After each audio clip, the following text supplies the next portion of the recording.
player has a lot of plays with a lot of feel. Usually what they're talking about is that person has very good control of their pitch and their vibrato, so that their guitar sounds more like someone singing. I'm going to show you the vibrato technique first.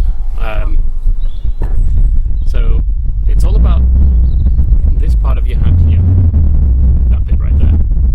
That is going to be like a little seesaw. So the inside of your knuckle, of your index finger, is going to rest underneath the guitar here, underneath the neck. So I'm really pressing against the neck of the guitar with the inside of my knuckle here, and I'm going to put just my index finger on a string. I'm going to put it on 12th fret. I think that's the first vibrato I did in the video. And normally when you play a note, your finger would be here. When we do a vibrato, your knuckle kind of goes outwards like this. So instead of being like this and having your knuckle near your finger straightens out a little bit. So your knuckle is over here, and my finger is all the way over here. So my knuckle is maybe like 3, maybe 4 frets away from my finger. And that means I can do this. I can make a little seesaw type action with the index finger. So I play a note, my first finger seesaws back and forth. So you want to start this off slowly. Slowly with a fairly narrow vibrato. So I'm going to bend the string a little bit up and then back to its 0 point. 0 point as in where it normally is. So I'm going to start off slow. I'm going to gradually build up the speed.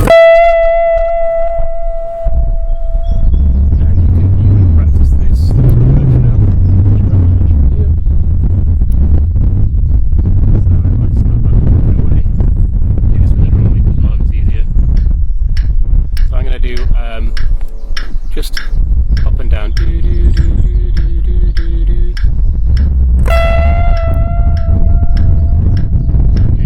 movements on each beat, like 1, 2, and 4,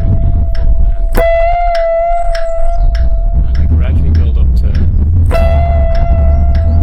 that was 3 movements on each beat, and then 4. And I recommend doing that with every finger.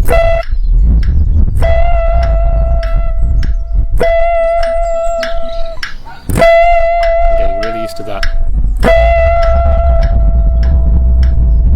So that's the key to getting a good vibrato sound. It takes a lot of practice, but you gradually learn to speed up, and you're trying to keep the time between each movement. You want it to be the same. You want it to be nice and even. So the key is this part of your hand here has to be a little pivot point, a little seesaw underneath the guitar like that. Okay, the next thing I'm going to show you is pitch bends, and I did a few things there. The first thing I did, I guess, well, regardless of what I did in the video, I'm going to show you the main time. There we go, that's a much better camera angle. So I'm going to get this note here, what's that, 5th fret on the 2nd string, which is an E note, and I'm going to bend the note until it sounds like the note that's 1 fret higher. So when you're doing a bend, the note that you're bending to is more important than the note that you're bending from. So if I'm trying to play an F note, I can bend an E note, or I could probably bend the one before that as well. So have a listen to this note here. That's the one I'm aiming for.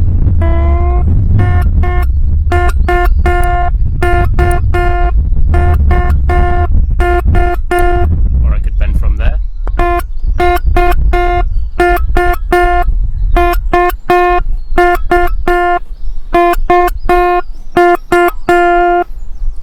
So, if we're aiming for the F note, we can bend from the E note or the D sharp note. As in, we can bend from a note that's 1 fret lower or a note that's 2 frets lower. So this is the way to practice it. You choose any note. I've just picked this one at random, and I play the note that's a fret higher. Get that pitch in my head. Bam, bam, bam. And I try and bend this note until it hits that one. So that's where it started. Now I'm going to do the same thing, but I'm going to go from 2 frets away. So that's the note I'm aiming for. I'm going to bend that note.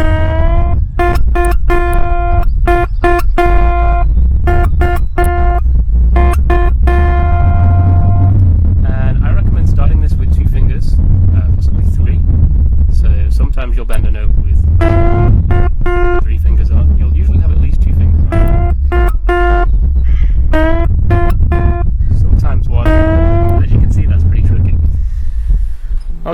So that's the technique.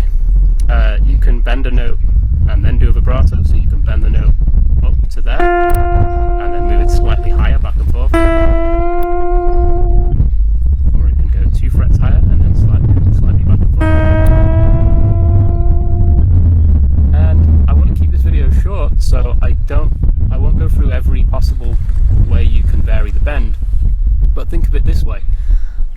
When you're listening to music now and you hear a guitarist that's really good at doing bends, you know, like I guess Dave Gilmour, Jimi Hendrix, B.B. King, like try and listen out for what they're doing. Sometimes you will hear the note bend down. That means they probably bent the string first and pulled the string back down again. Sometimes you'll hear them play the note, hold it a little bit, and then bend it up.